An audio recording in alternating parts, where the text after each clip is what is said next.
Au cœur de la forêt enchantée de Brocéliande, là où les chênes centenaires touchaient le ciel et où la brume matinale dansait entre les fougères, se dressait une modeste forge. On était au VIe siècle, une époque où la Bretagne était déchirée par les guerres et où les hommes cherchaient désespérément des héros pour les guider. Dans cette forge isolée, loin des tumultes du monde, travaillait un forgeron dont le nom s'était perdu dans les méandres du temps. Cet homme n'était pas un forgeron ordinaire. Ses mains, calleuses et marquées par d'innombrables brûlures, possédaient une habileté qui défiait l'entendement. Chaque épée qu'il façonnait était une œuvre d'art, chaque bouclier un chef-d'œuvre d'équilibre et de solidité.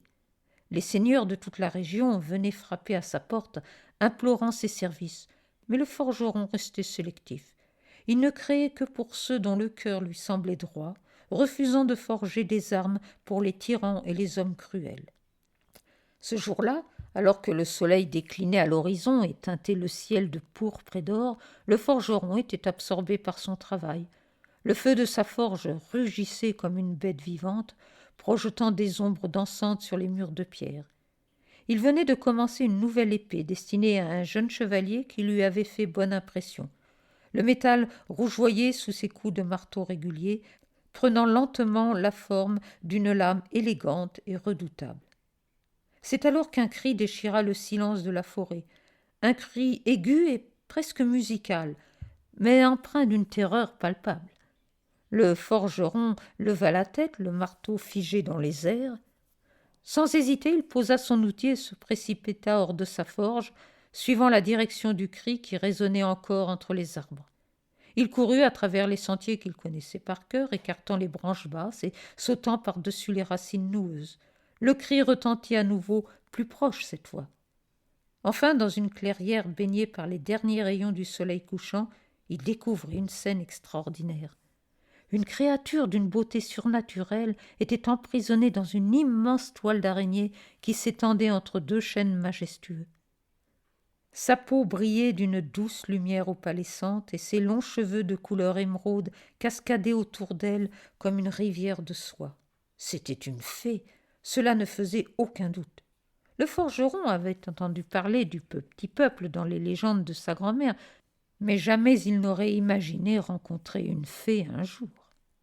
Pourtant, face à la détresse évidente de cette créature, il ne ressentit aucune peur, seulement une profonde compassion. Il s'approcha prudemment de la toile, examinant comment libérer la fée sans la blesser ni se faire piéger lui-même.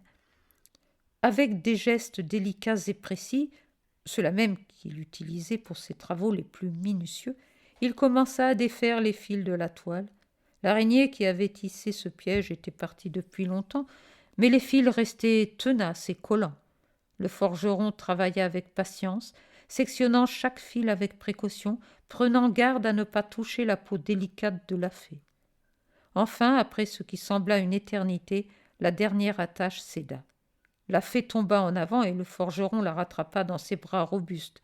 Elle était légère comme une plume et une chaleur douce émanait d'elle, comme si elle portait en elle la lumière du soleil d'été. « Merci, noble cœur, murmura-t-elle d'une voix qui évoquait le chant des ruisseaux. Elle se redressa et le regarda de ses yeux étranges d'un violet profond parsemé d'étoiles dorées. « Je suis Mélusine, fille des anciens mystères de cette forêt. Tu m'as sauvée alors que tu n'y étais nullement obligée. Peu d'humains auraient fait preuve d'une telle bonté envers mon peuple. » Le forgeron, embarrassé par ces louanges, haussa simplement les épaules. Toute créature en détresse mérite de l'aide, ce n'est que justice. Mélusine sourit, et ce sourire illumina la clairière, comme si 1000 lucioles s'étaient éveillées simultanément. La justice, dis-tu, c'est une vertu rare en ces temps troublés. Pour cette raison, et parce que ta bonté mérite récompense, je t'offre ceci.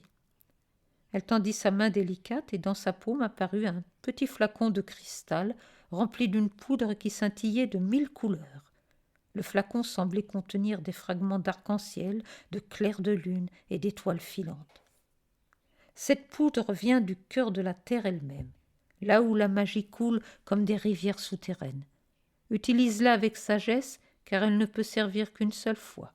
Elle a le pouvoir de transformer l'ordinaire en extraordinaire, le mortel en légendaire. Le forgeron accepta le présent avec révérence, sentant la chaleur du flacon contre sa paume calleuse. Avant qu'il ne puisse remercier, la fée s'était déjà évanouie dans l'air du soir, ne laissant derrière elle qu'un parfum de fleurs sauvages et une traînée de lumière dorée. De retour à sa forge, le forgeron contempla longuement le flacon. L'épée qu'il avait commencée plus tôt l'attendait sur l'enclume, encore chaude, sa forme presque achevée. Une intuition puissante s'empara de lui, un sentiment qu'il ne pouvait ignorer. C'était pour cette lame que le destin lui avait fait rencontrer Mélusine. Il ralluma le feu, attisant les flammes jusqu'à ce qu'elles rugissent avec une intensité nouvelle. Puis, avec un soin infini, il versa la poudre magique dans le bassin d'eau qu'il utilisait pour la trempe. Instantanément, l'eau se mit à briller d'une lumière argentée, tourbillonnant comme si elle était vivante.